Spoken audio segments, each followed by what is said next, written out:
الرجيم بسم الله الرحمن الرحيم الحمد لله رب العالمين الرحمن الرحيم مالك يوم الدين إياك نعبد وإياك نستعين اهدنا الصراط المستقيم صراط الذين أنعمت عليهم غير المغضوب عليهم ولا الضالين آمين۔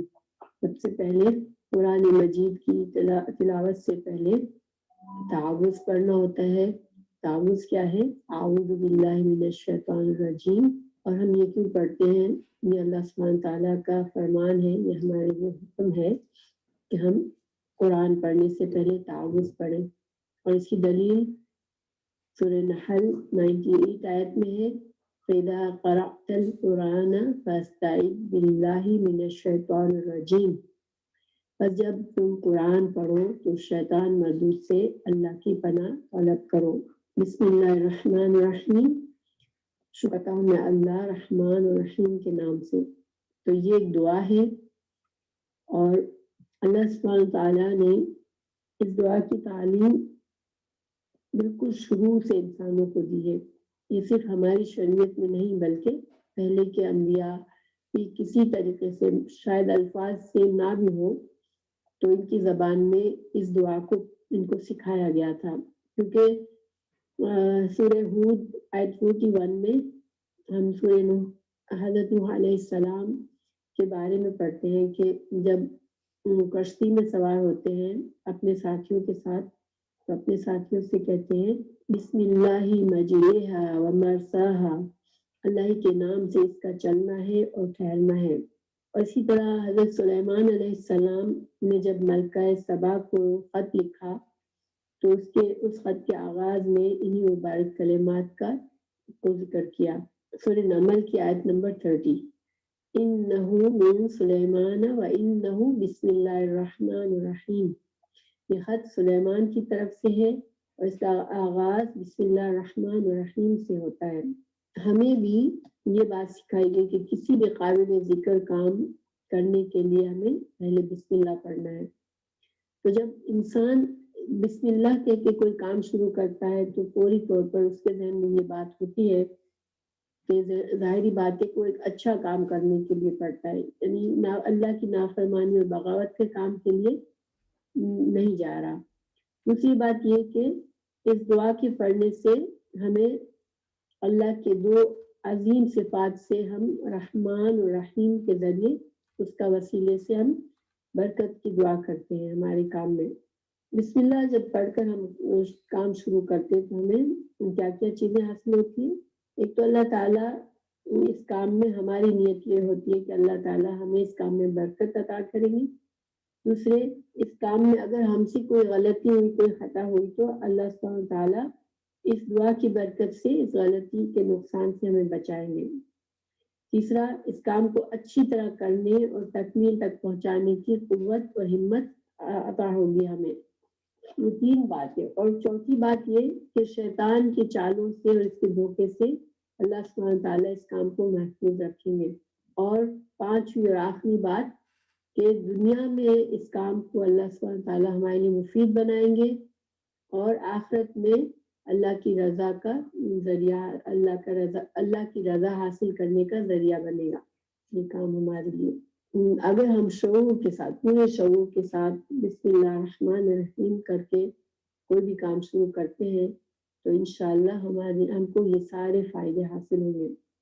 ہم اگر چونکہ اللہ سبحانہ تعالیٰ نے قرآن میں ہمیں یہ حکم دیا ہے کہ ہم بسم اللہ پڑھا کریں قرآن پڑھتے وقت، ٹھیک ہے؟ قرآن کے آغاز میں بسم اللہ پڑھنے کا ہمیں حکم دیا گیا ہے۔ تو جب ہم تلاوت شروع کرتے ہیں تو ہم سب سے پہلے ہم اللہ سبحانہ تعالیٰ کے حکم کی تعمیل کرتے ہیں۔ ہمارے پیغمبر محمد صلی اللہ علیہ وسلم کو جب وحی نازل ہوئی، وحی کا آغاز شروع ہوا، پہلی وحی تو وہ کس طرح شروع ہوئی تھی؟ اقرأ بسم ربک الذی خلق، اپنے رب کے نام سے پڑھ جس نے پیدا کیا۔ یہ سورہ علق کی پہلی آیت ہے۔ تو گیا رسول اللہ صلی اللہ علیہ وسلم کو جب قرآن کا آغاز کیا گیا تو سب سے پہلے کیا پڑھنے کو کہا؟ بسم اللہ کہنے کو کہا گیا. تو گیا ہم بھی جب قرآن پڑھے تو بسم اللہ الرحمن الرحیم سے شروع کرتے ہیں. تو یہ تو بسم اللہ اور تعوذ کے بارے میں کچھ باتیں تھی. اب انشاءاللہ ہم سورہ فاتحہ کے الفاظ سورہ فاتحہ پر غور و فکر کرتے ہیں. تو سب سے پہلے سورہ فاتحہ کا مضمون کیا ہے؟ تو سورہ فاتحہ کا مضمون ایک دعا کی طرح ہے. ٹھیک ہے، اس کا انداز ایک دعا کی طرح ہے. اللہ سبحانہ تعالیٰ نے اس میں بندے کو حکم نہیں دیا کہ ہم اللہ سے کہیں کہ اللہ ہم تیری عبادت کرتے ہیں، بلکہ اللہ سبحانہ تعالیٰ نے ہمیں اس انداز میں اس سورہ کو شروع کیا کہ ہمیں خود بخود ایک بندے کے، ایک مومن بندے کے دل سے اور زبان سے یہ الفاظ اللہ سے دعا کی مدد کی دعا جاری ہو جاتی ہے. جیسے جب ہم کہتے ہیں الحمدللہ رب العالمین الرحمن الرحیم مالک یوم الدین، تو جب اللہ سبحانہ تعالیٰ نے ان الفاظ میں اپنا تعارف کرایا اور ہم انشاءاللہ ان کے معنی پر اور مفہوم پر ابھی غور و فکر کریں گے، تو پھر جب وہاں اس مالک یوم الدین تک پہنچے تو خود بخود ہمارے منہ سے نکلتا ہے ایاک نعبد و ایاک نستعین، ہم صرف تیری ہی عبادت کرتے ہیں اور تجھی سے مدد مانگتے ہیں. تو خلاصہ یہ ہے کہ سورہ فاتحہ ایک دعا ہے. سورہ فاتحہ کے نام، اس سورہ کے کئی نام ثابت ہیں قرآن اور حدیث سے. اس میں سے کچھ ہے. سورہ فاتحہ اس کا سب سے مشہور ترین نام ہے. ٹھیک ہے، الفاتحہ مشہور ترین نام ہے.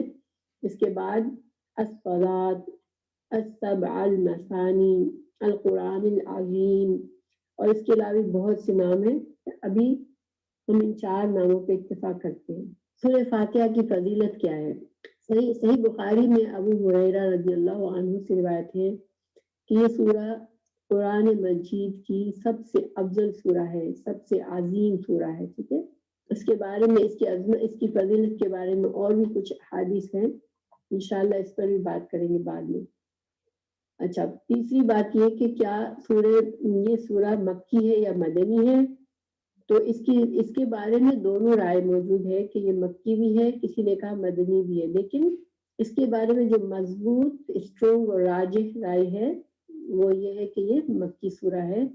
اور اس سورہ کا حکم کیا ہے کہ نماز کی ہر رکعت میں اس کو پڑھنا فرض ہے. ٹھیک ہے، کیونکہ حدیث مبارک ہے لا صلاۃ لمن لم یقرأ بفاتحۃ الکتاب. تو اس سورہ کے لیے حدیث جو حکم ہے لا صلاۃ لمن لم یقرأ بفاتحۃ الکتاب، یہ حدیث کی 7 مشہور کتابوں میں ہے. صحیح بخاری، صحیح مسلم، سنن ابو داؤد اور باقی نسائی اور ابن ماجہ وغیرہ میں. اور اس کا مطلب کیا ہے اس حدیث کا کہ جس نے سورہ فاتحہ نہ پڑھی اس کی کوئی نماز نہیں. اب انشاءاللہ ہم سورہ فاتحہ کے کچھ الفاظ پر کچھ غور و فکر کرتے ہیں کہ الفاظ کو سمجھنے کی کوشش کرتے ہیں. الفاظ سے پہلے میں تھوڑا سا آپ کو بتا دوں کہ عربی زبان میں جو ورڈز ہوتے ہیں وہ عام طور پر حروف اصلی سے بنے ہوئے ہوتے ہیں. حروف اصلی جو ہوتے ہیں وہ اکثر زیادہ تر 3 ہوتے ہیں. ٹھیک ہے، اور پھر جب انہی حروف اصلی کو مختلف سانچوں میں ڈالا جاتا ہے تو مختلف الفاظ بنتے ہیں جن کے معنی میں روٹ ورڈ کا یعنی کہ حروف اصلی کا میننگ بھی ہوتا ہے اور سانچے کا میننگ بھی ہوتا ہے. جیسے اس سانچے کو عربی میں وزن کہتے ہیں. مثال کے طور پر حمد سورہ حمد کا روٹ ورڈ ہے یعنی حروف اصلی ہا میم دال. اب اسی روٹ ورڈ سے حامد، محمود، محمد، حمید، یہ سارے الفاظ بنے اور اس کے علاوہ بہت سارے بنے ہیں. تو ان سب میں تعریف، حمد کا معنی تو ضرور ہوگا لیکن تھوڑا تھوڑا فرق ہوگا. جیسے حمد کا معنی ہے تعریف، حامد کا معنی ہے تعریف کرنے والا، محمود جس کی تعریف کی گئی، محمد یہ مصدر ہے، حمید بار بار تعریف کرنے والا. اب سورہ فاتحہ کے الفاظ الحمد سے شروع ہوتا ہے. الحمد یہ 2 لفظوں سے مل کے بنا ہے، ال اور حمد. تو ال کے کئی معنی ہیں. اس میں سے جو مشہور معنی جو ہم بار بار جن سے گزریں گے وہ ہے سب سے پہلے ال جو ہے وہ کامن ناؤن کو پراپر ناؤن بناتا ہے. کیا مطلب؟ لیکن الکتاب خاص بک، دا بک نکرہ کو کامن ناؤن کو نکرہ کہتے ہیں، اور ال کے ساتھ جو نام ہوتا ہے اس کو معرفہ خاص کہتے ہیں. ٹھیک ہے، معرفہ کا مطلب ہوتا ہے جس کی پہچان ہوتی ہے، اور کامن ناؤن کو نکرہ کہتے ہیں. ہم سورہ فاتحہ میں پڑھتے ہیں الحمد، آپ نے دیکھا ہوگا کہ اس کا ترجمہ کیا ہوتا ہے؟ تمام تعریف، تمام تعریف. ٹھیک ہے، تو ال جو ہے یہ تمام کا معنی ال سے آ رہا ہے. ٹھیک ہے، تو ال جو ہے وہ تمام کا معنی دیتا ہے.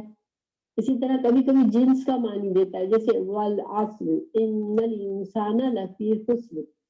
جب الانسان آیا تو اس کا مطلب ہے نوع انسانی، یعنی تمام انسان. ٹھیک ہے، تو ال کا دوسرا معنی کیا بتایا میں نے؟ تمام کا. ٹھیک ہے، اچھا ال کا ایک اور معنی بھی جو سورہ فاتحہ میں ہی ہم پڑھیں گے اس کا وہ ہے وہ جو دیکھیں المغضوب. المغضوب کا ترجمہ ہم کرتے ہیں وہ جو غضب کیے گئے. الضالین وہ جو گمراہ ہوئے. تو وہ جو کا ترجمہ کہاں سے آ رہا ہے؟ یہ ال سے آ رہا ہے. تو ال کے یہ سارے معنی ہیں.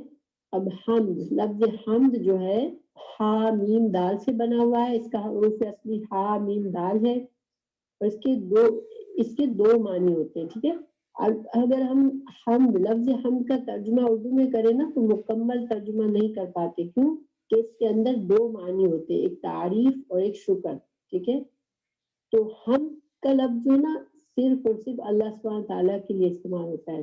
جب لوگوں کی تعریف کرتے تو ہم مدح کرتے، اردو میں مدح کہتے ہیں، یعنی تعریف کرنا. اور شکر کے لیے عربی میں شکرن.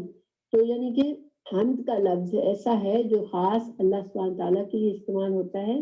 الحمد، تو اس کا کیا معنی ہوا کہ اللہ سبحانہ تعالیٰ خود تعریف والا ہے. ایک معنی یہ ہوتا ہے اللہ سبحانہ تعالیٰ خود تعریف والا ہے. ٹھیک ہے، کیا مطلب ہے؟ دیکھیں کوئی چیز آپ کو خوبصورت لگتی ہے، ٹھیک ہے، تو آپ اس کی تعریف کرتے ہیں، اس کی خوبصورتی سے معروف ہو کے تعریف کرتے ہیں. لیکن اس کا یہ مطلب نہیں ہے کہ آپ کو اس سے کوئی فائدہ پہنچائے. ٹھیک ہے، لیکن شکر کیا ہوتا ہے؟ جب انسان کو کسی اور کے ذریعے سے فائدہ پہنچتا ہے. ٹھیک ہے، کسی نے آپ کا کام کر دیا، کسی نے آپ کی کسی مشکل میں مدد کر دی، کوئی آپ کو آپ کا اچھا فرینڈ ہے اور ہر موقع پہ جب بھی کبھی آپ کو اس کی ضرورت ہوتی ہے وہ آپ کے لیے کچھ نہ کچھ مدد کرتا ہے، تو آپ اس کا شکر ادا کرتے ہیں. اسی طرح اللہ سبحانہ تعالیٰ کا ہم جب سوچتے ہیں اللہ کی نعمتوں کے بارے میں تو ہمارے دل میں اللہ کا شکر پیدا ہوتا ہے. ٹھیک ہے، جب ہم حمد کہتے ہیں تو پھر ہمارے دل میں دونوں چیزیں ہوتی ہیں. ایک تو یہ کہ اللہ سبحانہ تعالیٰ خود تعریف کے قابل ہیں. اللہ سبحانہ تعالیٰ کی ذات بالکل، یعنی کہ ہم اس کا شکر کریں کہ نہ کریں، اللہ سبحانہ تعالیٰ اپنی ذات میں تعریف کے قابل ہیں. دوسرا یہ کہ اللہ سبحانہ تعالیٰ سے ہمیں بے شمار فائدے ہوتے ہیں، بے شمار نعمتیں اللہ سبحانہ تعالیٰ ہمیں عطا کرتے ہیں، تو اس وجہ سے ہم اللہ کی شکر مند ہیں. تو الحمد، تمام تعریف و شکر صرف اللہ سبحانہ تعالیٰ کے لیے. دوسرا لفظ دیکھتے ہیں للہ. للہ یہ بھی دو لفظوں سے مل کے بنا ہے. ہر ایک ہے لام، کسرہ کے ساتھ لام لی، اور دوسرا اللہ لفظ جلالہ. تو جو لی ہے اس کا مطلب ہوتا ہے لیے. اللہ یہ حرف اس کو ہم کہتے ہیں حرف جلالہ. اوکے، اور یہ اللہ سبحانہ تعالیٰ کا ذاتی نام ہے. ٹھیک ہے، اور اس میں کئی خصوصیات ہیں. اس لفظ کی 20 کے قریب خصوصیات علماء نے بتائی ہیں. تو انشاءاللہ میں ابھی یہاں تو 20 خصوصیات نہیں بتاؤں گی، ایک بتاتی ہوں. لفظ جلالہ سے پہلے والے حروف پر کسرہ ہوتا ہے تو ہم للہ، للہ آسان سخت پڑھتے ہیں. ٹھیک ہے، اللہ، لیکن اللہ جو ہے اس کے پہلے اگر زبر ہو تو یا دمہ ہو تو اللہ. لفظ رب، لفظ رب بھی یہ اللہ سبحانہ تعالیٰ کی صفاتی نام ہے.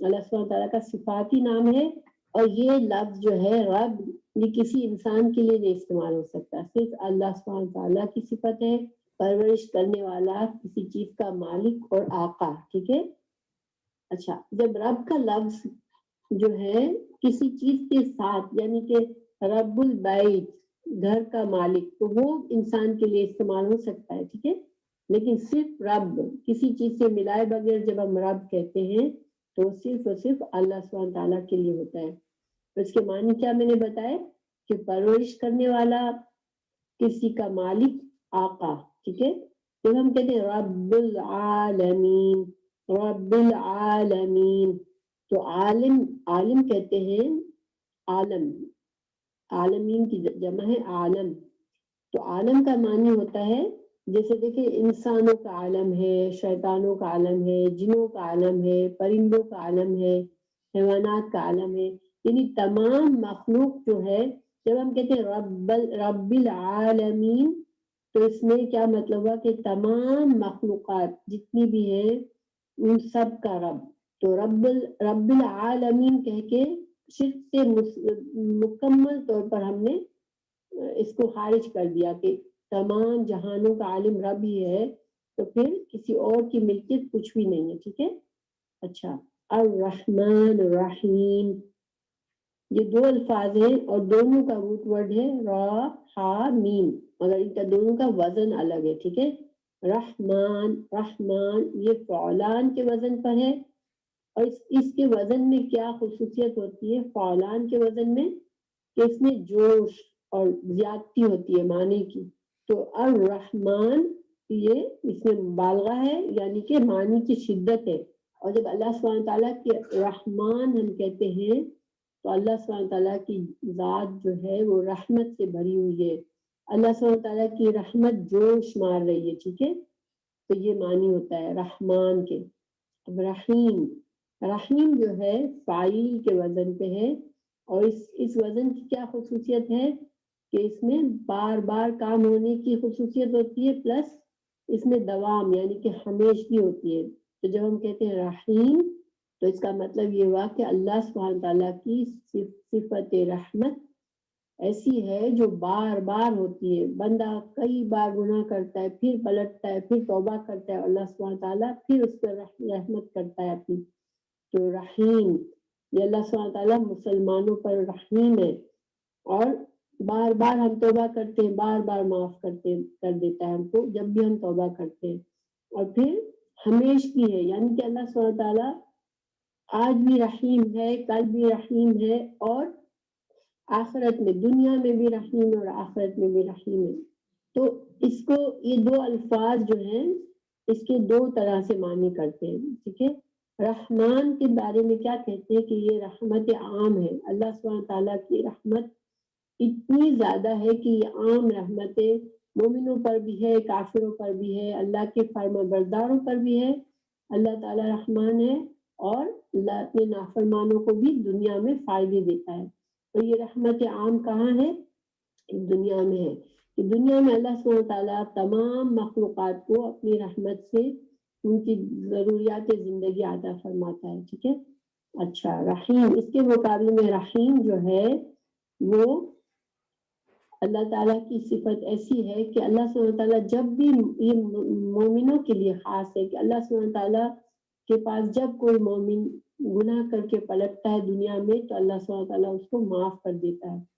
پلس آخرت میں اللہ سبحانہ تعالیٰ کی جو یہ رحمت رحیم کی صفت ہے یہ دوام ہے اس میں یہ آخرت میں بھی قائم رہے گی مومنوں کو اس سے آخرت میں بھی فائدہ ہوگا اور یہ ابدی رحمت اور ابدی جنت نصیب ہوگی مومنوں کو ٹھیک ہے تو یہ دو اس کا یہ ایک طرح سے اس کی تفصیل کرتے ہیں کہ رحمان رحمت عام ہے اور یہ دنیا میں مومنوں کافروں سب کے لیے ہے اور رحیم یہ اس میں دوام ہے اس میں ہمیشگی ہے اور یہ اللہ سبحانہ تعالیٰ مومنوں کے لیے ہے یہ رحیم دنیا میں بھی آخرت میں بھی دوسرا اللہ سبحانہ تعالیٰ الرحمن ہے تو اس نے اپنی جوش رحمت سے مخلوق کو صرف پیدا ہی نہیں فرما دیا ٹھیک ہے کہ پیدا کر دیا پھر اس سے غافل ہو گیا کہ رحمت میں جوش مارا اللہ نے پیدا کر دیا اور اس سے غافل ہو گیا نہیں بلکہ اس کی رحیمیت وہ رحیم بھی ہے کہ وہ پیدا کرنے کے بعد بندوں کی پرورش اور نگہداشت بھی فرما رہا ہے اور بندوں کی تمام ضرورتوں کو پورا کرتا ہے تو یہ رحمان اور رحیم ایک صفت کو لانا سے بات پوری بن ہی نہیں رہی تھی، ان دونوں کو ساتھ میں لانا ضروری تھا۔ بسم اللہ الرحمن الرحیم، الحمدللہ رب العالمین الرحمن الرحیم۔ تو یہ اللہ سبحانہ تعالیٰ اپنی رحمت سے اس نے پیدا کیا، اور اللہ سبحانہ تعالیٰ اپنی رحمت سے ہماری مسلسل تمام مخلوق کی پرورش کر رہا ہے، نگہداشت کر رہا ہے، اور بندہ جب بھی پکارتا ہے اللہ کو تو اللہ اس کی دعاؤں کو قبول کرتا ہے۔ اس کی رحمتیں صرف چند روزہ زندگی تک محدود نہیں، بلکہ جو لوگ اللہ کے بتائے ہوئے راستے پر چلتے رہیں گے تو ان کو جنت میں بھی ابدی رحمتیں ملیں گی، ٹھیک ہے۔ تو ان دو طرح سے ان دو صفات کی تفصیل کی گئی ہے۔ اب دیکھیں، مالک یوم الدین، مالک یوم الدین، بدلے کے دن کا مالک۔ تو الدین، لفظ الدین کا قرآن میں 4 معنوں میں استعمال ہوا ہے: مذہب اور شریعت، ملک کا قانون، طاعت، اور جزا، نیک اعمال کا صلہ اور برے اعمال کی سزا۔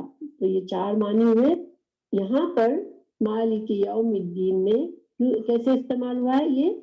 یہ جزا کے معنی میں استعمال ہوا ہے، یعنی کہ بدلے کے دن کا مالک۔ تو جزا کے دن کا مالک، سزا اور جزا اور سزا کے دن کا مالک۔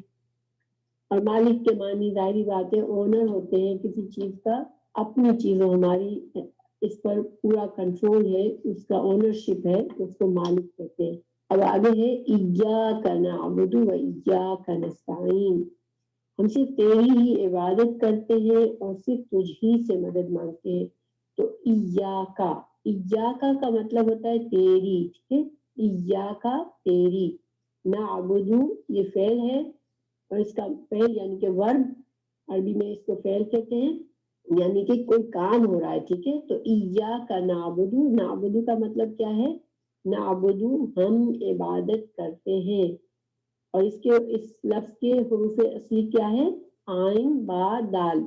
عبد کا مطلب غلام ہوتا ہے، عبد، اور اس کی لغت میں کیا معنی ہے کہ اپنے آپ کو انسان بہت حقیر اور بہت ہی زیادہ مسکین ایسا سمجھے، بہت اس کی کوئی حیثیت ہی نہیں ہے، ٹھیک ہے۔ تو جب انسان ویسے بھی لفظ غلام کو دیکھیں کہ غلام کی کوئی حیثیت نہیں ہوتی، وہ اپنی ذات کا مالک نہیں ہوتا، اس کا مالک کوئی اور ہوتا ہے۔ تو اسی طرح عبد، ہم اللہ کے بندے ہیں اور اللہ سبحانہ تعالیٰ ہمارے مالک ہے، تو ہماری ذات کچھ بھی نہیں ہے، اتنی حقیر ہے، اتنی چھوٹی ہے، وہ کچھ بھی نہیں ہے، ٹھیک ہے۔ تو عبد نعبدو، تو نعبدو مانی ہم عبادت کرتے ہیں۔ تو شریعت میں جب ہم عبد کا لفظ کیسے نعبدو، اس لفظ کا معنی شریعت میں کس طرح ہوتا ہے کہ اللہ تعالیٰ کے لیے دل میں انتہائی محبت کے ساتھ اس کے سامنے ذلت اور انکساری کا اظہار کیا جائے کہ اللہ میں تو کچھ بھی نہیں ہوں، تو ہی سب کچھ ہے، اور دل میں ہمارے محبت ہو اللہ سبحانہ تعالیٰ کے لیے، ٹھیک ہے۔ تو جب آپ دیکھیں کہ جب انسان اس طرح سے کہتا ہے نعبدو، اور دل میں محبت بھی ہے، اپنی ذلت اور انکساری بھی ہے، تو نیچرلی کہ اطاعت کا مفہوم بھی لازمی طور پر اس میں شامل ہو جاتا ہے۔ یعنی کہ جب ایک بندہ کہتا ہے کہ میں کچھ بھی نہیں ہوں، میں صرف غلام ہوں، تو پھر اس کا مطلب ہے کہ میں وہی کروں گا جو میرا آقا کہے گا۔ تو پھر اطاعت بھی یعنی کہ پیروی کرنا، بات ماننا، جو کہا جائے وہ کرنا، یہ سارے مفہوم بھی پھر اس میں آ جاتے ہیں، ٹھیک ہے۔ تو گویا کیا مطلب ہوا؟ اللہ سبحانہ تعالیٰ کے سامنے اپنے آپ کو کمتر اظہار کر کے وہ اس چیز کا اعتراف کرتا ہے کہ اللہ تو مالک ہے میرا، تو میں وہی کروں گا جو تو چاہے گا، جس طریقے سے تو چاہے گا میں اس طرح سے زندہ رہوں گا، اور اپنی زندگی کے تمام معاملات کو تیری مرضی کے مطابق کروں گا، ٹھیک ہے۔ یہ جو عبد کا لفظ قرآن میں خود بھی اطاعت کے معنی میں بھی استعمال ہوا ہے۔ دیکھیں سورہ یاسین میں آیت 60 ہے، اللہ تعبدوا الشیطان انہ لکم عدو مبین، اے لوگوں تم شیطان کی تابعداری نہ کرو، وہ تو تمہارا کھلا دشمن ہے، نہ تم عبادت کرو۔ تو یہاں پر عبادت، شیطان کی عبادت کوئی بھی نہیں کرتا، ٹھیک ہے، لیکن یہاں شیطان کی تابعداری ہے، یعنی شیطان کی اطاعت نہ کرو تم۔ تو یہاں پر عبد کا لفظ کس سے استعمال ہوا ہے؟ تابعداری کے طور پر استعمال ہوا ہے۔ ایاک نعبد کا پھر کیا مطلب ہوا؟ صرف تیری ہی عبادت کرتے ہیں، تو یہ کہہ کر بندہ جو ہے اللہ کے اس حق کا اعتراف کرتا ہے کہ جس اللہ نے مجھے اور ساری کائنات کو پیدا کیا، اور جو سب جہانوں کا پالنے والا ہے، جو رحمان ہے، جو رحیم ہے، تو پھر اللہ ہی کا حق ہے کہ بندہ صرف اسی کی عبادت کرے اور اسی کی بات اس طرح سے مانے کہ اس کی بات کے خلاف کسی اور ہستی کی بات کو نہ مانے۔ اسی طرح نستعین، ایاک نستعین، تو نستعین کا روٹ ورڈ ہے، حروف اصلی ہے عین، واو اور نون، اور اس کا مطلب جو لغت میں ہے وہ یہ ہے کہ جیسے دیکھیں مثال کے طور پر کوئی انسان کوئی کام کر رہا ہے، خود محنت کر رہا ہے، لیکن اس کو اس کام میں مشکل آ رہی ہے تو وہ کسی کی مدد مانگتا ہے۔ تو ہم جب نستعین کہتے ہیں تو اس کا مطلب یہ ہوا، ایاک نستعین کا کیا مطلب ہوا، یا اللہ میں تو کوشش کر رہا ہوں، میں تو محنت کر رہا ہوں کہ میں تیرا فرما بردار بن جاؤں، میں ہر چیز تیری مرضی سے کروں، لیکن مجھے یہ کام بہت مشکل ہے، تو میری مدد کر، میں تیری مدد چاہتا ہوں اس میں، ٹھیک ہے۔ دیکھیں کہ بندہ جو ہے جب اللہ کی عبادت کرنے کے لیے، خاص زندگی کے ہر پہلو میں اللہ کی اطاعت کرنے کے لیے اللہ کی توفیق کا محتاج ہوتا ہے۔ یہ کام اتنا آسان نہیں ہے کہ ہم کہیں کہ ہم اللہ سبحانہ تعالیٰ کی بالکل فرما بردار ہو جائیں، اس لیے کہ ہمارا نفس جو ہے وہ اس کے خلاف جاتا ہے۔ جب ہمیں اللہ کی مکمل فرما برداری کرنی ہے، بندہ بن کے یعنی کہ غلام بن کے رہنا ہے، تو اس کے لیے ہمارا نفس اس میں ہمارے اس چیز کو پسند نہیں کرتا، اس لیے کہ دیکھیں انسان کا نفس میں خود غرضی ہوتی ہے، وہ چیزیں جو چاہتا ہے ہر چیز اس کی مرضی سے ہو، تو ہم کو اپنی مرضی کو اگر اللہ کی مرضی کے تابع کرنا ہے تو یہ بہت مشکل کام ہے۔ اس وجہ سے بندہ جو ہے اللہ سے مدد مانگتا ہے۔ جب ہم یہ کہتے ہیں ایاک نعبد و ایاک نستعین، تو اس سے ایک فائدہ یہ بھی ہوتا ہے کہ صرف تیری عبادت کرتے ہیں، صرف تجھ سے مدد چاہتے ہیں، تو پھر ہم نے شرک کو بالکل ختم کر دیا۔ ہم اللہ سبحانہ تعالیٰ کے ساتھ اللہ کی ذات میں کسی کو شریک نہیں کرتے، ہماری بندگی بھی اللہ کے لیے، اور ہم تمام مدد مانگنا بھی اللہ ہی سے ہے، تو شرک کی نفی ہو جاتی ہے، ٹھیک ہے۔ اہدنا الصراط المستقیم، ہم کو راستہ دکھا، ہم کو ہدایت دے سیدھے راستے کی ہدایت دے۔ تو لفظ ہدایت اہدنا، نا کا مطلب ہوتا ہے ہم کو، اہدے کا مطلب ہے ہدایت دے۔ ہدایت، لفظ ہدایت کا روپ ورڈ ہے ہا دال یا، اس کا کیا مطلب ہے اہدنا، تو ہم پہلی بات یہ امر ہے، امر کا صیغہ ہے، اور ہم اللہ سبحانہ تعالیٰ سے التجا کر رہے ہیں کہ اللہ تو ہمیں ہدایت دے۔ اب ہدایت کیا ہوتی ہے؟ ہدایت میں 3 چیزیں ہیں، ٹھیک ہے۔ راستہ دکھا، نمبر 1 راستہ دکھا، نمبر 2 راستے پر چلنے کی توفیق عطا فرما، نمبر 3 منزل مقصود تک پہنچا۔ یہ 3 معنی پائے جاتے اہدے میں، ٹھیک ہے، ہدایت میں۔ سورہ فاتحہ میں جب ہم کہتے ہیں اہدنا الصراط المستقیم، تو ہم اللہ سبحانہ تعالیٰ سے دعا مانگ رہے ہیں اور اللہ تعالیٰ سے التجا کر رہے ہیں کہ اللہ تو ہمیں صراط المستقیم یعنی سیدھا راستہ نہ صرف دکھا دے بلکہ اس پر چلنے کی توفیق بھی عطا کر دے، اور ہمیں منزل مقصود یعنی کہ جنت تک پہنچا دے۔ تو سورہ فاتحہ میں ہم اللہ سبحانہ تعالیٰ سے تینوں چیزیں مانگتے ہیں، ٹھیک ہے۔ اچھا، سیدھا راستہ کون سا ہے؟ سیدھا راستہ وہ ہے جو اللہ سبحانہ تعالیٰ نے خود اپنے بندوں کو دکھایا ہے، اللہ سبحانہ تعالیٰ نے خود بندوں کے لیے کھولا ہے، ٹھیک ہے، اور یہ وہ راستہ ہے جس کے ذریعے سے بندہ چل کر دنیا میں بھی فلاح پائے گا اور آخرت میں جنت پائے گا، ٹھیک ہے۔ آخرت کی کامیابی بھی اسی سے ملے گی اور دنیا کی کامیابی بھی اسی سے ملے گی، اس لیے کہ اللہ سبحانہ تعالیٰ نے ہمیں پیدا کیا ہے، وہ جانتے ہیں کہ ہمارے لیے کون سا طریقہ بہتر ہے دنیا میں بھی اور آخرت میں بھی۔ اچھا، پھر آگے آیا صراط الذین انعمت علیہم۔ اب اس صراط، اس راستے کی مزید وضاحت کر دی گئی کہ صراط الذین انعمت علیہم غیر المغضوب علیہم ولا الضالین، تو یہاں پر وہ راستہ ایسا ہے جو کہ راستہ یہ کون سا ہے کہ ان لوگوں کا راستہ ہے جن پر تو نے انعام کیا مگر جن پر تیرا غضب نہیں ہوا اور جو بھٹکے بھی نہیں. ہمیں وہ راستہ چاہیے اللہ تعالیٰ جن پر تیرے انعام یافتہ بندے چلے، وہ بندے نہیں جن پر تیرا غضب ہوا، اور وہ بھی نہیں جو کہ گمراہ ہوئے، بلکہ کون سے بندوں کا راستہ؟ جو انعام یافتہ بندے تھے. اور انعام یافتہ بندے کون ہوتے ہیں؟ اس کی تعریف جو ہے انعامتا نعمت سے ہے. اللہ سبحانہ تعالیٰ کی شریعت اور ہدایت ہے. ٹھیک ہے، اللہ کی نعمت کیا ہے یہاں پر؟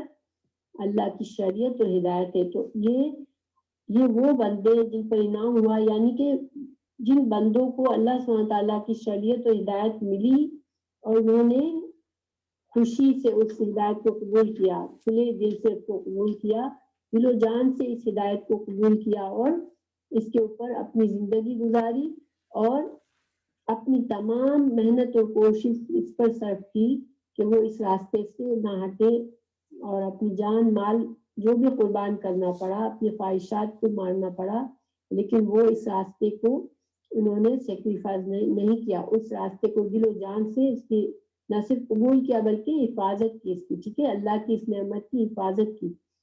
تو ان کا انجام کیا تھا؟ سورہ نساء میں ہمیں پتہ چلتا ہے کہ یہ کون سے لوگ تھے جنہوں نے اللہ کی ہدایت کو قبول کیا اور ان کو بہترین انجام ملا. وہ یہ تھے اعوذ باللہ من الشیطان الرجیم فَأُولَٰئِكَ مَعَ الَّذِينَ أَنْعَمَ اللَّهُ عَلَيْهِم مِّنَ النَّبِيِّينَ وَالصِّدِّيقِينَ وَالشُّهَدَاءِ وَالصَّالِحِينَ. بس یہ لوگ ان کے ساتھ ہوں گے جن پر اللہ نے اپنا انعام کیا، اور انبیاء، صدیقین، شہداء اور صالحین کے ساتھ. یعنی کہ انعام اللہ سبحانہ تعالیٰ کے کن لوگوں پر ہوا؟ انبیاء پر، صدیقین پر، شہداء پر اور صالحین پر. اور جب ہم اللہ سبحانہ تعالیٰ سے دعا مانگتے ہیں انعامت علیہم، تو ہم کہتے ہیں اللہ سبحانہ تعالیٰ ہمیں وہ راستہ دکھا جن پر تیرے یہ بندے چلے، تیرے انبیاء چلے، جس پر صدیقین چلے، شہداء چلے اور صالحین چلے. ہمیں ان جیسا انجام نصیب کر.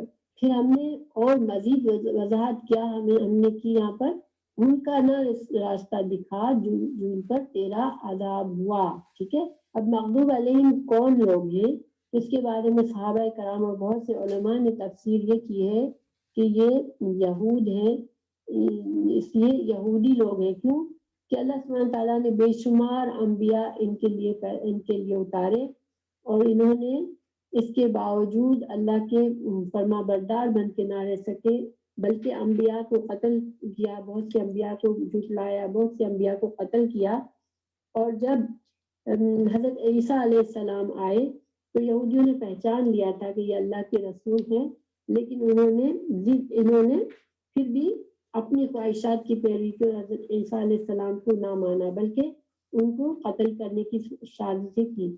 اسی طرح جب رسول اللہ صلی اللہ علیہ وسلم آئے تو ان کو پتا تھا، ان کی کتابوں میں آپ صلی اللہ علیہ وسلم کی تمام نشانیاں موجود تھی، لیکن انہوں نے اپنی ضد اور حسد کی وجہ سے آپ کو رسول ماننے سے انکار کیا.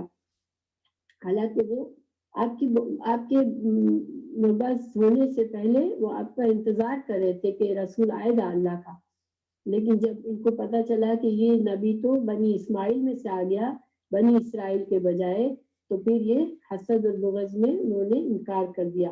تو اس وجہ سے اللہ کے غضب کا نشانہ ہوئے. یعنی کہ ان کے پاس علم تھا، لیکن اس کے باوجود انہوں نے اللہ کی فرما برداری نہ کی، عمل نہ کیا، تو وہ اللہ کے غضب کا شکار ہوئے. اچھا، پھر ولضالین، وہ لوگ جو گمراہ ہوئے. تو گمراہ یہ کون ہے؟ جنہوں نے خود پورا علم حاصل ہی نہ کیا، بلکہ سنی سنائی باتوں پر مان لیا اور اندھی تقلید کر دی، دوسرے لوگوں کی اندھی تقلید کی، کبھی صحیح علم حاصل کرنے کی کوشش ہی نہ کی. تو پھر کیا نتیجہ ہوا کہ وہ گمراہ ہو گئے. اور اس کے بارے میں علماء نے یہ کہا کہ یہ نصارہ ہے.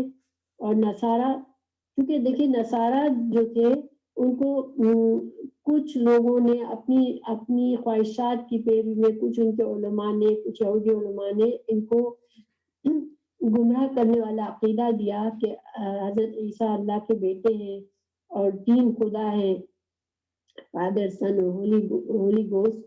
اور جو بعد والے تھے انہوں نے کبھی خود سے اللہ کی کتابوں کو پڑھنے صحیح علم حاصل کرنے کی کوشش بھی نہیں کی، بلکہ ان پہلے والوں کی تقلید کرتے رہے، تو اس وجہ سے وہ بھی گمراہ ہو گئے۔ تو ہم کو اللہ سبحانہ تعالیٰ نے سکھایا کہ نہ ہمیں مغضوب علیہ کا راستہ چاہیے، نہ ہمیں ضالین کا راستہ چاہیے۔ تو مسلمان بھی آج بہت سے مسلمان آپ نے دیکھے کہ قرآن اور سنت کا انہیں تعلیم نہیں حاصل کرنی ہوتی ہے، صحیح علم نہیں حاصل کرنا ہوتا، بلکہ اندھی تقلید کرتے رہتے ہیں۔ ان کے خواہش کے مطابق کا دین ان کو چاہیے ہوتا ہے، اور ان کو جو بتا دیا گیا وہ بس اسی پر یقین کر کے بس اپنی زندگی بھر چلتے رہتے ہیں۔ ہمیں یہ بات سکھائی گئی کہ علم حاصل کرنا ضروری ہے، انسان اس سے عذاب سے بچ نہیں سکے گا۔ اگر انسان کہے گا کہ میں تو لا علمی میں گمراہ ہو گیا تو وہ بچے گا نہیں۔ کیوں کہ اللہ سبحانہ تعالیٰ نے سورہ فاتحہ میں ہی بتا دیا، ہمیں ان چیزوں ان سے پناہ مانگنے کی سکھایا کہ جو جن پر غضب ہوا اور جو گمراہ ہوئے لا علمی میں، ان سب سے اللہ ہمیں تو بچا، ہمیں ان کا راستہ دے جو کہ انعام یافتہ ہے۔ اور انعام یافتہ وہ لوگ تھے جن کو اللہ کا علم ملا، اللہ کی ہدایت کا علم ملا، اور انہوں نے اس ہدایت کو قبول کیا۔ ٹھیک ہے، جو اللہ نے ہمیں قرآن اور حدیث اور رسول اللہ صلی اللہ علیہ وسلم کے ذریعے جو تعلیمات ہم کو پہنچائی ہے، ہمیں ان کی قدر کرنے والا اللہ بنائے کہ ہم جو ہے ان پر چل کر انعام یافتہ لوگوں کے راستے پر چل سکیں اور ہمیں ان جیسا انجام مل سکے انشاءاللہ۔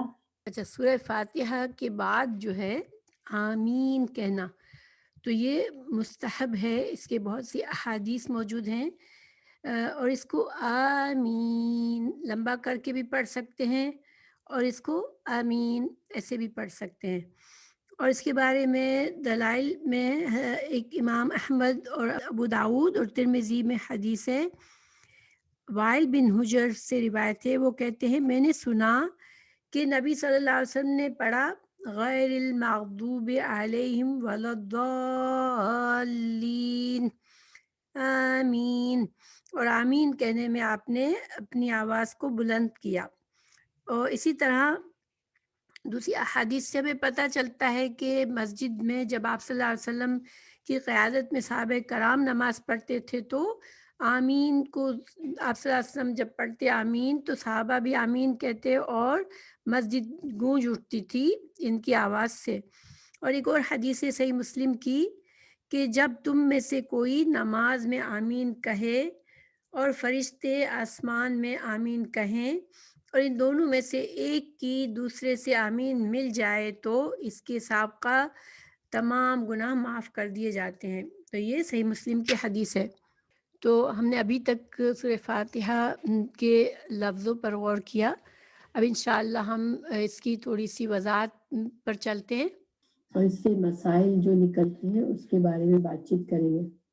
تو دیکھیں، سب سے پہلے سورہ فاتحہ جو ہے وہ اس کو یہ اعزاز حاصل ہے کہ اس سے قرآن کا آغاز کیا گیا۔ قرآن ایک عظیم کتاب ہے، اللہ سبحانہ تعالیٰ نے جتنی بھی کتابیں اتاری اس سب میں زیادہ قرآن کو عظمت دی گئی۔ تو اس عظیم کتاب کا آغاز کے لیے جس عظیم سورہ کو چوز کیا گیا، سورہ فاتحہ کی فضیلت میں حدیث بھی ہے کہ یہ قرآن کی سب سے عظیم سورت ہے۔ تو آخر کبھی آپ نے غور کیا کہ ان 7 آیت میں سے کیا بات ہے کہ اس کو قرآن کے آغاز کے لیے اس کا انتخاب کیا گیا؟ آخر ایسا کیوں ہے؟ ٹھیک ہے، ہم اس پر غور کرتے ہیں تھوڑا سا۔ سورہ فاتحہ جو ہے پورے قرآن کا خلاصہ ہے۔ علماء اس کو قرآن کا دیباچہ یعنی انٹروڈکشن بھی کہتے ہیں، قرآن کا خلاصہ بھی کہتے ہیں، قرآن کا مغز بھی کہتے ہیں۔ تو ایسا کیوں ہے؟ ٹھیک ہے، جب ہم کہتے ہیں الحمد، اس آیت اس سورہ کا آغاز الحمد سے ہوا ہے، اور الحمد یعنی کہ تمام قسم کی تعریف، تمام قسم کا شکر جو ہے وہ صرف اور صرف اللہ کے لیے، یعنی اللہ ہی صحیح معنوں میں حقدار ہے ہمارے شکر کا۔ کیوں اللہ سبحانہ تعالیٰ ہی حقدار ہے تمام شکر کا؟ تو اس کا جواب بتایا گیا کہ رب العالمین، اللہ جو ہے وہ رب العالمین ہے۔ اور رب کا معنی میں نے آپ کو بتایا تھا کہ رب کا معنی ہوتا ہے خالق، مالک اور مدبر۔ وہ اللہ جس نے پیدا کیا، اپنی مخلوق کو پیدا کیا اور پھر پیدا کر کے ایسے ہی نہیں چھوڑ دیا، ٹھیک ہے. ایک اس دنیا کا، اس کائنات کا ایک نظام چل رہا ہے، یہ ایک بہت بڑا کارخانہ ہے جس میں ہر چیز اپنا کام کر رہی ہے. دیکھیے اگر سورج نکلتا ہے، روز سورج نکلتا ہے، روز غروب ہوتا ہے، زمین اپنے محور پر گردش کر رہی ہے، پھر ستارے ہیں، پھر چاند ہے، پھر ہوائیں چلتی ہیں، کہ ایک ایک چیز پر اگر ہم غور کریں تو ہر چیز جو ہے اس کو خاص ایسے ہی بنایا گیا ہے کہ وہ ہماری اس لائف کو سپورٹ کرے. تو یہ اللہ سبحانہ تعالیٰ نے اس کا ان باتوں کا ہمیں انکشاف کیا ہے. دیکھیں بہت سی جگہ میں قرآن میں یہ چیزیں آئی ہیں غور و فکر کے لیے. سورہ ملک میں اللہ سبحانہ تعالیٰ نے فرمایا ہے هو الذي جعل لكم الارض ذلولا فامشوا في مناكبها وكلوا من رزقه. وہی تو ہے جس نے تمہاری زمین کو تابع کر رکھا ہے، یعنی زمین ہمارے تابع ہے، ہماری خدمت کر رہی ہے، ٹھیک ہے. تو چلو اس کی چھاتی پر اور کھاؤ خدا کا، اللہ کا رزق. اللہ سبحانہ تعالیٰ نے دوسری جگہ پر زمین کی اس خاصیت کو سورہ نبا میں بتایا، علم نجعل الارض مہادا، کہ ہم نے زمین کو تمہارے لیے فرش نہیں بنایا. اللہ سبحانہ تعالیٰ نے ہر چیز کو ویسا بنایا ہے ہمارے لیے پرفیکٹ، جیسے کہ ہماری زندگی کے لیے جو چیز جیسی ضروری ہے ویسا بنایا ہے اللہ نے. جب انسان غور کرتا ہے تو اس کو احساس ہوتا ہے کہ میرے مالک نے یہ ہمارا حساب ہوگا کبھی نہ کبھی. نعمتوں کا ایک جزا سزا ہونی ہے، ہمارے اچھے اعمال کے ہمیں بدلہ ملنا ہے، برے لوگوں کو برے اعمال کا اس کو سزا ملنی ہے. تو پھر مالک یوم الدین، تو وہ بات اس آیت میں بتا دی گئی کہ ہاں اس دن، یہ دن آئے گا جب ان تمام معاملات کا فیصلہ ہوگا، اور اس دن جزا سزا کا دن ہوگا. اس دن اللہ سبحانہ تعالیٰ کچھ لوگوں کو جنت نصیب کریں گے، کچھ لوگوں کو ان کے گناہوں کی وجہ سے سزا دی جائے گی. یہ جو سورہ فاتحہ کی یہ جو چند آیات ہیں، صحیح معنوں میں اس میں ہماری پوری زندگی کا، پیدائش سے لے کر موت تک اور موت سے لے کر آخرت تک، یہاں تک کہ ہمارا فیصلہ ہو جائے، ہر چیز کا اس میں ہمیں علم دے دیا گیا. تو اس وجہ سے یہ جو ہے اتنی پاورفل سورہ ہے، ٹھیک ہے. لیکن یہی نہیں، ابھی آگے کی آیات پر بھی ہم غور کریں گے انشاءاللہ. الحمدللہ رب العالمین الرحمن الرحیم مالک یوم الدین. تو یہاں تک جب اگر بندے نے صحیح معنوں میں ان آیات کو سمجھا، ان پر غور کیا، تو اس کے دل میں اللہ سبحانہ تعالیٰ کی عظمت آئے گی، اللہ کا شکر آئے گا، اور وہ اپنے صحیح دل سے، انسان اس کی گہرائی سے، اپنے دل کی گہرائی سے اللہ کا شکر کرتا ہے. اس میں جب انسان وہ یہاں تک پہنچتا ہے مالک یوم الدین، تو پھر اس کو یہ احساس ہوتا ہے کہ مجھے اپنے مالک کے پاس اس دن جانا ہے اور اس کے سامنے کھڑا ہونا ہے، حساب دینا ہے. اس کو یہ پریشانی ہوتی ہے کہ پھر میں کیا کروں، میں کس طرح سے اپنے مالک کو راضی کروں. تو وہ ایک بے اختیار کیا اٹھتا ہے، ایاک نعبد و ایاک نستعین. دیکھیے آپ اگر غور کریں، ابھی تک جو بندے کو، حالانکہ میں نے کہا تھا کہ سورہ فاتحہ ایک دعا ہے، لیکن دیکھیں ابھی تک اللہ سبحانہ تعالیٰ نے یہ نہیں کہا کہ بندو قل الحمدللہ، اس طرح نہیں کہا کہ کہو اللہ کے لیے تمام تعریف ہے، ٹھیک ہے. یا بندے نے اس طرح نہیں کہا کہ اقول الحمدللہ، اللہ میں کہتا ہوں کہ تمام تعریف اللہ کے لیے، نہیں. تو یعنی کہ ابھی تک صرف ایک خبر کے انداز میں بات کہی جا رہی ہے کہ ایک طرح سے بندے کو اطلاع دی جا رہی ہے. لیکن جب بندہ اس خبر کو لیتا ہے، ٹھیک ہے، جب بندہ پورے کانشیس سے اپنا ذہن کو جاگ کر جب یہ ان چیزوں پر غور کرتا ہے، تو پھر ایک دم سے بندے کے دل میں ایک پکار سے نکلتی ہے، اس کا دھیان اللہ کی طرف چلا جاتا ہے. جب اس کو آخرت مالک یوم الدین، جب قیامت کے دن کا احساس ہوتا ہے، جب اس کے دل میں آتا ہے کہ یہ میری زندگی جو اس دنیا کی ہے وہ ایک دن ختم ہونے والی ہے اور مجھے میرے اللہ کے سامنے کھڑا ہونا ہے، تو پھر بے اختیار اس کے منہ سے نکلتا ہے ایاک نعبد و ایاک نستعین.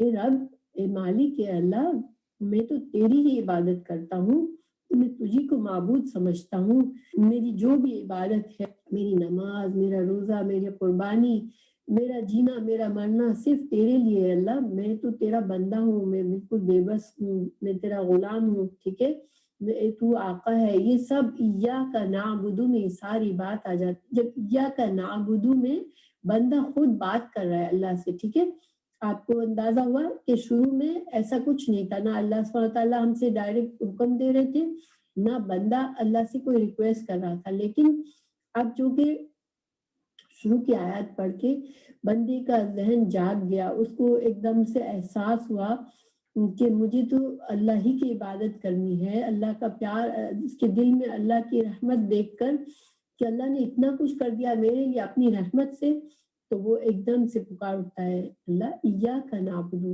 یا اللہ ہم تو تیری ہی عبادت کرتے ہیں. اب ڈائریکٹ کلام ہو رہا ہے. ٹھیک ہے، اب جو ایسا ہے کہ جسے بندہ خود بات کر رہا ہے اپنے رب سے. جب بندہ یہ کہتا ہے تو ساتھ ہی اس کے ذہن میں یہ بات آتی ہے کہ میں اقرار تو کرتا ہوں کہ اللہ کا میں اللہ تیری عبادت اور تیری فرما برداری کا اقرار تو کرتا ہوں، لیکن میں بہت کمزور ہوں، مجھے تیری مدد چاہیے. تو کہتا ہے ایاک نستعین اہدنا الصراط المستقیم. اب بندے کے دل میں یہ احساس ہوتا ہے کہ مجھے کوئی راستہ دکھائے اللہ، مجھے طریقہ بتائے جس کے ذریعے میں اللہ کو راضی کر لوں اور اپنا مقصد کو پالوں. تو پھر اہدنا الصراط المستقیم، اور پھر وہ کون سا راستہ ہے جو انبیاء نے آ کر دکھایا. وہ لوگ جو اللہ کے فرما بردار تھے، جو اللہ کے انبیاء تھے، جو صدیقین تھے، جو صالحین تھے، تو ان لوگوں کا راستہ اللہ مجھے، ان شہداء کا راستہ دکھا دے. تو پھر جب بندہ اس طرح سے دعا مانگتا ہے تو ساتھ ساتھ اس کو یہ بھی احساس ہوتا ہے کہ اس دنیا میں کچھ ایسے لوگ بھی ہیں جن پر اللہ کا غضب بھی ہوا ہے، اور جن کو اللہ نے اپنی ہر نشانی بتا دی، ہر نشانی دکھا دی، سارا علم دے دیا، اس کے باوجود بھی وہ اللہ کی نافرمانی کرتے ہیں. تو اس کے دل میں یہ ڈر آتا ہے کہیں میں ایسا نہ ہوں. تو فوراً کہتا ہے کہ نہیں اللہ، مجھے تو ایسے راستوں، ایسے لوگوں کے راستے پر نہیں چلانا جو کہ تیرے غضب کا نشانہ ہوئے، جن کو تو نے تو علم دے دیا، تو نے تو اپنا ہر طرح سے اس کے لیے اپنی رحمت کے دروازے کھولے، لیکن اس نے اس رحمت کو قبول ہی نہ کیا. اس نے علم کے باوجود صرف دنیا کو پسند کیا، اور اپنی ضد میں اور اپنی دنیا پسندی میں اس نے اس نعمت کو ٹھکرا دیا، اور پھر تو اس سے ناراض ہوا، تو نے اس پر غضب کیا. مجھے ایسا نہ بنانا اللہ، ان لوگوں کی طرح بھی نہ بنانا کہ جنہوں نے وہ اتنے غافل رہے، اتنا ان کو بس آسانی چاہیے تھی، آسان دین چاہیے تھا، کہ بس دنیا میں ایک اسٹریٹجی بنا لی، اپنی مرضی کا جو کچھ سمجھ میں آیا اپنی مرضی کا بنا لیا دین، صحیح علم نہ حاصل کیا، اور بس یہ سمجھتے رہے کہ ہم تو جو کچھ کر رہے ہیں ہم صحیح کر رہے ہیں. تو پھر ان کا انجام کیا ہوا کہ وہ گمراہ ہو گئے، ان کو صحیح راستہ ملا ہی نہیں. ظاہری بات ہے صحیح راستہ تو اللہ سبحانہ تعالیٰ ہی بتا سکتے ہیں نا، اس لیے کہ وہ خالق ہے. جس نے بنایا وہی تو جانے گا کہ صحیح راستہ کون سا ہے. ہم کیسے اپنی عقل سے جانیں گے؟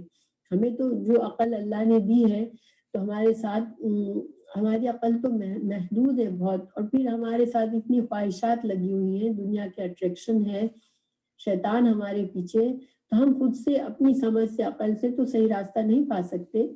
مگر ان لوگوں نے ایسا کیوں سمجھا کہ انہوں نے علم نہ حاصل کیا پورا. اللہ سبحانہ تعالیٰ نے سورہ فاتحہ میں ہی بتا دیا کہ نہیں، ضالین نہیں بننا ہے تم کو. اور ضالین کون ہوتے ہیں؟ جو کہ صحیح علم نہیں حاصل کرتے، بس غفلت میں رہتے ہیں، اپنے جو کچھ ان کے پاس ہے اسی پر خوش ہو کے وہ اپنے جو بھی غلط راستے پہ چل رہے ہوتے ہیں، مگر انہیں ہوش ہی نہیں ہوتا. تو ان کا انجام بھی برا ہے. اور ہم نے اللہ تعالیٰ سے اس سے بھی پناہ مانگ لی کہ اللہ ہمیں وہ راستہ نہ دکھانا. اس طرح سے دعا مانگی بندے نے سورہ فاتحہ میں. تو اللہ سبحانہ تعالیٰ نے اس کے لیے پورا قرآن کھول کے رکھ دیا کہ دیکھو یہ ہے تمہارے لیے ہدایت کی کتاب، تم اگر اس پر چلو گے، اگر اس کو سیکھو گے تو پھر تم کو ہدایت مل جائے گی اور تم کو کامیابی مل جائے گی. ہم کو قرآن کی صرف تلاوت کرنے سے برکت تو حاصل ہوتی ہے، لیکن ہمیں ہدایت نہیں ملتی. ٹھیک ہے، ہدایت کے لیے ہمیں قرآن کو سیکھنا ہے اور سمجھنا ہے اور اس پر عمل کرنا ہے، تب ہمیں صحیح ہدایت ملے گی۔ پھر ایک اور بات کہ قرآن کا دیباچہ یا انٹروڈکشن کیوں کہا گیا ہے سورہ فاتحہ کو، اس کے ایک اور بھی ایکسپلینیشن ہے کہ دیکھیں قرآن کے اگر تمام مضامین کو اگر ہم غور کریں، ان کو کیٹیگرائز کریں، ان کو گروپس میں گروپ بندی کریں، تو 3 میجر بڑے 3 گروپ بنتے ہیں۔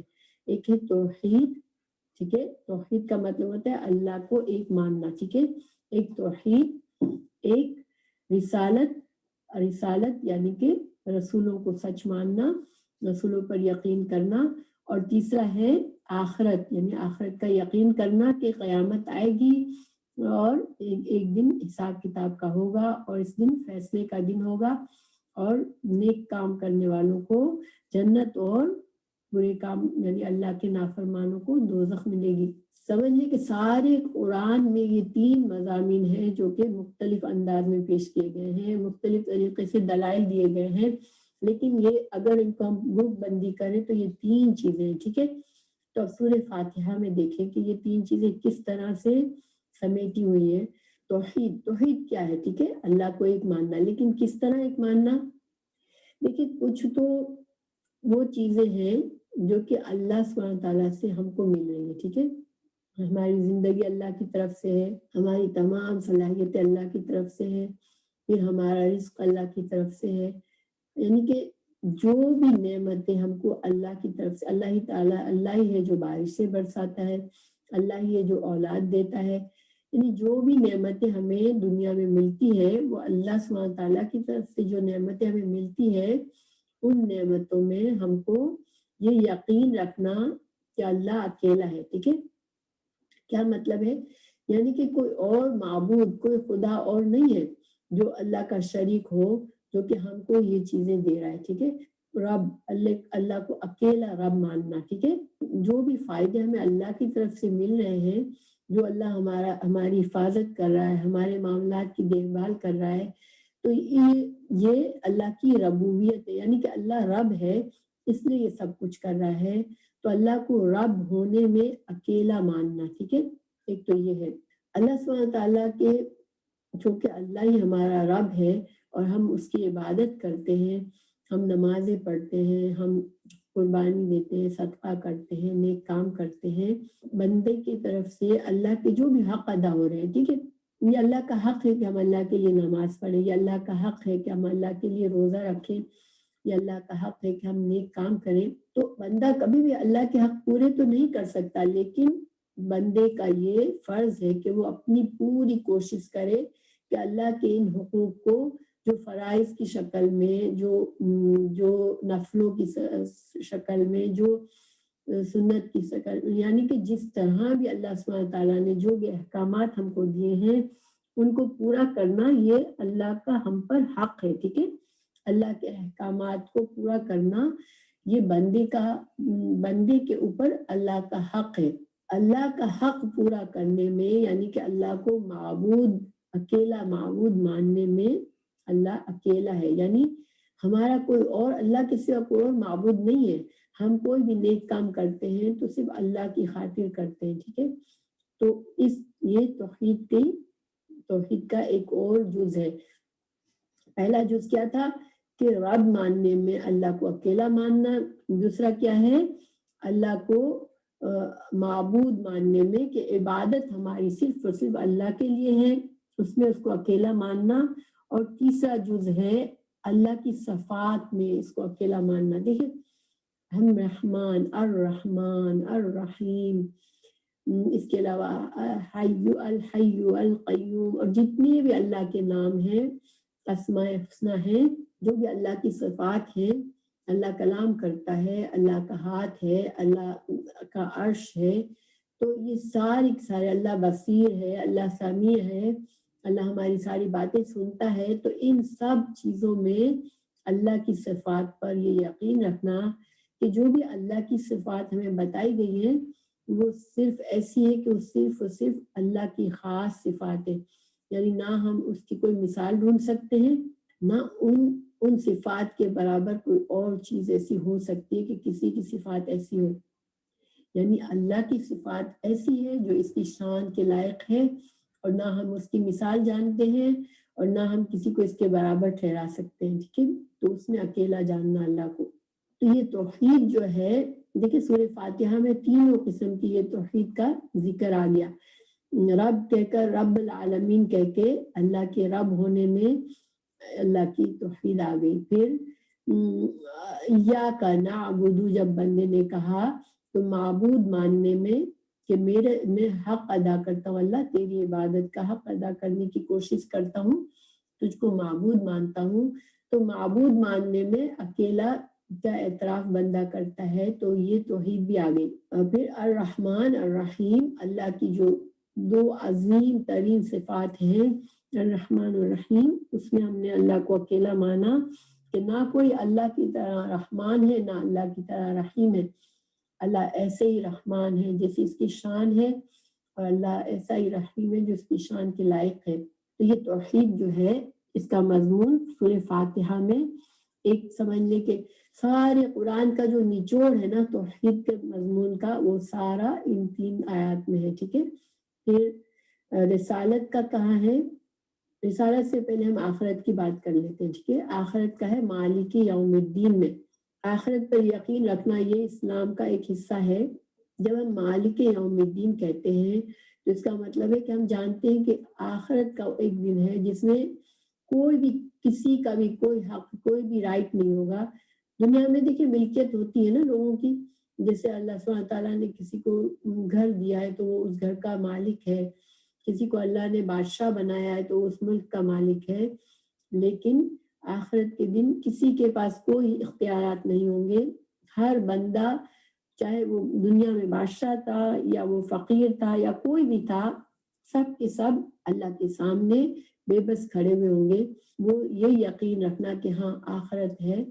تو یہ اس مالک یوم الدین سے آخرت کا عقیدہ ثابت ہوتا ہے، جس کا قرآن میں پھر مختلف جگہوں پہ مختلف طریقوں سے آخرت کو سمجھایا گیا ہے. ٹھیک ہے. تو 2 باتیں ہو گئی. تیسری بات رسالت. تو رسالت کیسے ثابت ہوتی ہے؟ سورہ فاتحہ سے. دیکھیں جب بندہ اللہ سے راستہ مانگتا ہے، ہدایت مانگتا ہے، تو ظاہری بات ہے ہدایت اللہ سبحانہ تعالیٰ، ہدایت کا مطلب ہے کہ اللہ تعالیٰ ہمیں ساری وہ باتیں بتائیں جو اللہ جن سے خوش ہوگا ہم سے، اور وہ باتیں بتا دے جن سے اللہ ہم سے ناراض ہوگا. تو اب یہ باتیں ہمیں کہاں سے پتہ چلے گی؟ اس کے لیے اللہ تعالیٰ ایسے انبیاء بھیجے گا جن کو اللہ وحی کے ذریعے یہ باتیں بتائے گا. جیسے کہ ہر انسان پر تو اللہ تعالیٰ ڈائریکٹ نہیں بتاتا نا، یہ تو ہر انسان کو، تو انسانوں کے لیے انبیاء آتے ہیں. تو یہ رسالت کا بھی اس میں ثبوت مل گیا. ٹھیک ہے. تو سورہ فاتحہ میں وہ 3 مضامین کا سارا نچوڑ موجود ہے جو کہ پورے قرآن میں پوری تفصیل سے مختلف طریقوں سے بتایا گیا ہے. سورہ فاتحہ سے ثابت ہونے والے مسائل پر غور کرتے ہیں. ٹھیک ہے. سورہ فاتحہ کے لیے کیا حکم ہے کہ ہر نماز میں ہمیں 5 نمازیں فرض ہیں، اور اس کے علاوہ جو بھی نفلی سنتیں جو پڑھتے ہیں، نفل نماز پڑھتے ہیں، تو ہر فرض یا نفل نماز کی ہر رکعت پہ شروع میں ہمیں سورہ فاتحہ پڑھنا فرض ہے، لازم ہے. ٹھیک ہے. کیوں؟ حدیث ہے، یہ حدیث جو ہے بخاری میں بھی ہے، مسلم میں بھی ہے. لا صلاۃ لمن لم یقرأ بفاتحۃ الکتاب، اس شخص کی نماز نہیں جس نے سورہ فاتحہ نہیں پڑھی. تو نماز کی ہر رکعت کے لیے، چاہے وہ جہری نماز ہو، چاہے وہ سری نماز ہو، چاہے وہ امام کی نماز ہو، چاہے مقتدی کی نماز ہو، چاہے انسان اکیلا نماز پڑھ رہا ہو، لیکن ہر رکعت کے اندر سورہ فاتحہ کا پڑھنا لازم ہے. ٹھیک ہے. اس کو میں نے کہا تھا کہ سورہ فاتحہ ایک دعا ہے. ٹھیک ہے. اب یہ دعا ہے، اس کے بارے میں ایک حدیث موجود ہے کہ یہ حدیث جو ہے ابو ہریرہ کی ہے، حضرت ابو ہریرہ رضی اللہ عنہ کی ہے. ٹھیک ہے. اور یہ حدیث قدسی ہے، حدیث قدسی ہے. اور یہ حدیث جو ہے یہ صحیح مسلم میں بھی ہے اور ابو داؤد میں بھی ہے، ٹھیک ہے.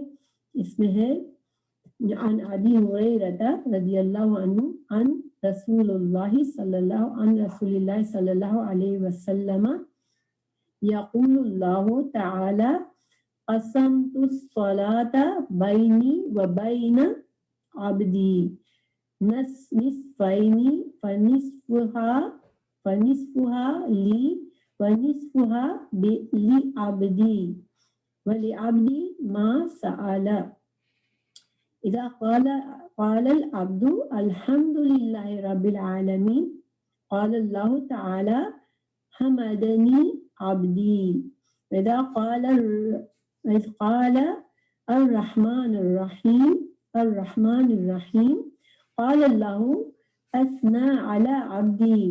اذا قال مالک یوم الدین قال مجدنی عبدی. اذا قال إياك نعبد وإياك نستعين قال هذا بيني وبين عبدي ولعبدي ما سأل. فإذا قال اهدنا الصراط المستقيم صراط الذين أنعمت عليهم غير المغضوب عليهم ولا الضالين قال هذا لعبدي وَلِعَبْدِي مَا سَأَلَ. تو دیکھیں اس حدیث کا ترجمہ بتاتی ہوں میں. تو پہلی بات اس میں جو ہے نا، دیکھیں ابو ہریرہ رضی اللہ عنہ رسول اللہ صلی اللہ علیہ وسلم سے روایت کرتے ہیں کہ اللہ تعالیٰ فرماتا ہے میں نے نماز کو اپنے اور اپنے بندے کے درمیان 2 حصوں میں تقسیم کر دیا ہے. اس کا نصف حصہ میرے لیے ہے اور نصف حصہ میرے بندے کے لیے ہے، اور میرے بندے کو وہ بخشا گیا جو اس نے مانگا. ٹھیک ہے. تو یہاں پر اصل میں سورہ فاتحہ کو الصلاۃ کہا گیا اس لیے. ٹھیک ہے. تو اس کا ترجمہ کرنے والے نے نماز لکھا ہے، لیکن الصلاۃ جو ہے یہاں پر سورہ فاتحہ کے لیے استعمال ہوا ہے. اس سے بھی ہمیں واضح ہوتا ہے کہ نماز میں سورہ فاتحہ پڑھنے کی اہمیت کتنی ہے نا. اب آگے پڑھتی ہوں حدیث کا ترجمہ. اللہ تعالیٰ نے فرمایا کہ میں نے اس سورہ فاتحہ کو جو ہے 2 حصوں میں تقسیم کیا ہے. اس کا آدھا میرے لیے ہے اور آدھا میرے بندے کے لیے ہے، اور میرے بندے کو وہ بخشا گیا جو اس نے مجھ سے مانگا. ٹھیک ہے. پھر اللہ تعالیٰ فرماتے ہیں جب بندہ الحمدللہ رب العالمین کہتا ہے تو اللہ تعالیٰ فرماتا ہے میرے بندے نے میرا شکریہ ادا کیا. ٹھیک ہے. جب وہ الرحمن الرحیم کہتا ہے تو اللہ تعالیٰ فرماتا ہے کہ میرے بندے نے میری تعریف بیان کی. اور جب وہ مالک یوم الدین کہتا ہے تو اللہ تعالیٰ فرماتا ہے کہ میرے بندے نے میری بڑائی بیان کی. جب بندہ ایاک نعبد و ایاک نستعین کہتا ہے تو اللہ تعالیٰ فرماتا ہے کہ یہ حصہ میرے اور میرے بندے کے درمیان مشترک ہے، اور میں نے اپنے بندے کو وہ بخشا جو اس نے مانگا. پھر جب بندہ اہدنا الصراط المستقیم صراط الذین انعمت علیہم غیر المغضوب علیہم ولا الضالین کہتا ہے تو اللہ تعالیٰ فرماتا ہے یہ میرے بندے کے لیے ہے، میں نے اپنے بندے کو وہ بخشا جو اس نے مانگا. دعائیں تو بہت سی مسنون دعائیں سکھائی گئی ہیں، قرآن میں بھی بہت سی دعائیں سکھائی گئی ہیں، لیکن کسی دعا کے لیے اس طرح سے کوئی حدیث نہیں آئی ہے کہ بندہ ایک ایک لفظ کہے اور اللہ تعالیٰ اس کا جواب دے. ٹھیک ہے. یہ بہت ہی عظیم حدیث ہے، اور اس سے سورہ فاتحہ کی عظمت کا ہمیں پتہ چلتا ہے. سوال یہ پیدا ہوتا ہے کہ آخر ایسا کیا بات ہے، کیوں اللہ تعالیٰ نے اس دعا کو اتنی اہمیت دی ہے. تو دیکھیں اگر ہم غور کریں تو اس میں بندہ کیا مانگ رہا ہے اللہ سے بندہ ہدایت مانگ رہا ہے. ٹھیک ہے. اہدنا ہدایت دے ہم کو، تو ہدایت مانگ رہا ہے. اب ہدایت کیا چیز ہے؟ جیسے کہ میں نے پہلے بتایا تھا کہ ہدایت ہے راستہ، صحیح راستہ جو اللہ کی طرف بندے کو لے جائے گا. وہ راستہ اللہ تو مجھے دکھا، اس پر چلا اور مجھے اس پر چلنے کی توفیق عطا کر اور مجھے جنت تک پہنچا دے. تو یہ جو چیز ہے نا ہدایت، تو اصل میں بندہ جب ہدایت مانگتا ہے تو اس کا مطلب یہ ہے کہ بندہ اپنے نفس کے لیے کچھ نہیں مانگ رہا ہے بندہ، اللہ سے وہ چیز مانگ رہا ہے جس کے لیے اللہ نے اس کو پیدا کیا ہے، یعنی کہ اللہ سے، خود اللہ سے جوڑنے کا راستہ مانگ رہا ہے اللہ، کہ بندہ کہہ رہا ہے کہ اللہ تو مجھے وہ راستہ دکھا دے کہ میں تجھ سے جڑ جاؤں. تو یہ اللہ کی محبت بندے کے دل میں ہے اور بندہ چاہتا ہے کہ وہ اللہ سے جڑ جائے. تو یہ ایسی دعا ہے کہ اللہ تعالیٰ نے اسی لیے تو بندے کو پیدا کیا ہے، کہ یہی تو اللہ نے بندے کا مقصد بنایا ہے کہ بندہ دنیا میں، چونکہ ہمیں اختیار دیا گیا ہے، ہم چاہے تو اللہ سے جڑے چاہے تو نہ جڑے، تو لیکن اگر ہم جڑ جائیں گے اپنی خواہش سے، اپنی مرضی سے، اپنے اختیار سے، تو یہی ہماری زندگی کا مقصد ہے. تو پھر جب بندہ اس طرح سے اللہ سے وہ چیز مانگ رہا ہے جو اس کو اللہ سے جوڑے گی، تو پھر اللہ سبحانہ وتعالیٰ اس دعا کی اہمیت بھی، اس دعا کو اتنی اہمیت بھی دے رہے ہیں کہ اللہ تعالیٰ فوراً سے اس دعا کے قبولیت کا اقرار کر رہے ہیں. اور دوسری بات دیکھیں کہ اگر ہم عقل سے سوچیں، ٹھیک ہے، اگر بندہ اپنے عقل سے سوچتا ہے نا، تو پھر ہم کو اپنے فائدے دنیا کی چیزوں میں نظر آتے ہیں. یعنی کہ سب انسان کو اتنی سمجھ اللہ نے دی ہے کہ انسان کو پتا ہے کہ میرا کیا فائدہ ہے دنیا میں، تو وہ اپنے فائدوں کے لیے مسلسل اسٹرگل کرتا ہے. لیکن انسان کی عقل سے یہ جو راستہ اللہ تک پہنچانے والا راستہ ہے، وہ انسان کی عقل سے نہیں مل سکتا ہے نا. کیوں نہیں مل سکتا؟ اس لیے کہ یہ راستہ تو مشکل بھی ہے، اس میں ہمارے نفس کے لیے بہت آسانی نہیں ہے. انسان کا نفس تو آسانی چاہتا ہے، آرام چاہتا ہے، لیکن یہ راستہ جو ہے تھوڑا مشکلات والا ہے. آپ کو پتا ہے کہ جنت کا راستہ جو ہے وہ مشکلات سے چھپا ہوا ہے. جب جنت کو دکھایا گیا حضرت جبرائیل علیہ السلام کو، تو انہوں نے کہا کہ اللہ یہ تو ایسی جگہ ہے کہ ہر بندہ چاہے گا کہ اس میں جائے، لیکن پھر جب اس کا راستہ دکھایا گیا، یہ راستہ بہت مشکل تھا، بہت مشکلات میں ڈھکا ہوا تھا. لیکن جب جہنم دکھائی گئی تو حضرت جبرائیل نے کہا کہ یہ تو ایسی جگہ ہے کہ یہاں پر کوئی بھی نہیں جانا چاہے گا. لیکن جب اس کا راستہ دکھایا گیا تو پھر وہ راستہ اتنا آسان اور اتنا اٹریکٹیو تھا کہ ہر بندہ اس راستے پر چلنے کے لیے دنیا میں جدوجہد کرتا ہے، کوشش کرتا ہے. اسی وجہ سے انسان اپنی عقل سے سیدھے راستے کو نہیں ڈھونڈ سکتا. ٹھیک ہے، یہ تو ثابت ہے کہ انسان صرف اپنے عقل کے ذریعے نہیں بلکہ اللہ کا محتاج ہے، کہ اللہ ہی رہنمائی کرے اور اللہ ہی توفیق دے کہ ہم اس پر قائم ہو جائے. تو اس وجہ سے ہمیں اس راستے کے لیے اصل میں دعا کی ضرورت ہے. باقی چیزوں کے لیے دیکھیں، انسان کو اللہ نے پیدا کیا ہے نا، تو اللہ تعالیٰ رزق تو دیتا ہی ہے، ہم دعا مانگیں گے تب بھی ملے گا. دیکھیں کافر دعا نہیں مانگتے، اللہ کے ناشکرے بندے نہیں مانگتے، وہ سمجھتے کہ جو کچھ بھی میں کما رہا ہوں میں اپنی محنت سے کما رہا ہوں، لیکن پھر بھی اللہ دیتا ہے نا ان کو. تو دنیا میں تو اللہ نے رزق جس کو لکھ دیا اس کو دے دے گا. ٹھیک ہے، چاہے وہ بندہ اللہ کا فرمانبردار بنے، اللہ سے مانگے چاہے نہ مانگے. لیکن آخرت کی یہ جو توفیق ہے، جو سیدھے راستے کی رہنمائی ہے، یہ بندہ اپنی صرف اپنی عقل سے، اپنی سوچ سے نہیں پا سکتا. یہ اللہ ہی نے ہمیں پیدا کیا ہے، وہی جانتا ہے کہ کون سے طریقے سے اللہ ہم سے راضی ہوگا. اس وجہ سے صحیح معنوں میں یہی ایک ایسی چیز ہے جس کو مانگنا چاہیے. اور یہی وجہ ہے کہ سورہ فاتحہ میں اللہ سبحانہ تعالیٰ نے یہی چیز ہمیں سکھائی کہ یہ مانگو بندو. یعنی ہمیں دنیا کی کوئی چیز مانگنے کو نہیں سکھایا گیا، بلکہ یہ ہدایت مانگنے کو کہا. تو حالانکہ قرآن میں اور جگہوں پر ہمیں دنیا کی بھی دعوت، دنیا کی بھی چیزیں مانگنے کی دعا سکھائی گئی ہے. ربنا آتنا فی الدنیا حسنۃ وفی الآخرۃ حسنۃ وقنا عذاب النار. لیکن سورہ فاتحہ میں ہمیں وہ چیز مانگنے کو سکھائی گئی جو کہ ہماری عقل سے ہم نہ اسے پا سکتے ہیں، نہ ہم اس پر قائم رہ سکتے ہیں، نہ ہم کامیاب ہو سکتے ہیں.